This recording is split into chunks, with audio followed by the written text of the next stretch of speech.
அண்மை செய்தி. அமைச்சர் அனிதா ராதாகிருஷ்ணன் உள்ளிட்டோருக்கு எதிரான சொத்து குவிப்பு வழக்கில் ஈடியை இணைப்பது தேவையற்றது என தமிழக அரசு தரப்பு வாதம் தெரிவித்துள்ளது. இது குறித்த கூடுதல் விவரங்களை வழங்குகிறார் செய்தியாளர் ஷேக் மதார். வணக்கம் ஷேக் மதார். தலைமை குற்றவியல் வழக்கறிஞர் ஜின்னா அவர்களின் வாதம் குறித்த முழு விவரங்களையும் பதிவு பண்ணலாம். வணக்கம். தமிழக மீன்வளத்துறை மற்றும் கால்நடைத்துறை அமைச்சர் அனிதா ராதாகிருஷ்ணன் குடும்பத்தினர் மீதான சொத்து குவிப்பு வழக்கு தூத்துக்குடி மாவட்ட நீதிமன்றத்தில் நடைபெற்று வருகிறது.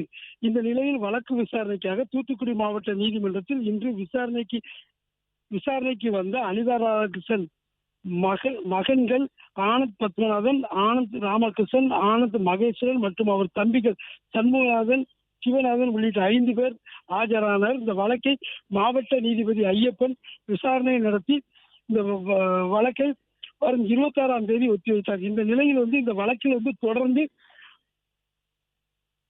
அரசு வழக்கறிஞர் ஜின்னா அவர்கள் இன்று ஆஜராகி வாதாடி வருகிறார். அப்போது அவர் வாதாடும் போது அமலாக்கத்துறையிடம் எந்தவித ஆவணங்களும் இந்த வழக்கில் இல்லை. மேலும் இந்த வழக்கில் 71 சாட்சியிடம் விசாரணை நடந்து முடிந்து விட்டது. இப்போது இந்த வழக்கில் அமலாக்கத்துறை தன்னை இணைக்க கூறுவது தேவையற்றது. எனவே அமலாக்கத்துறையை இந்த வழக்கில் இருந்து இணைக்க கூடாது என முன்னாள் அமைச்சர்.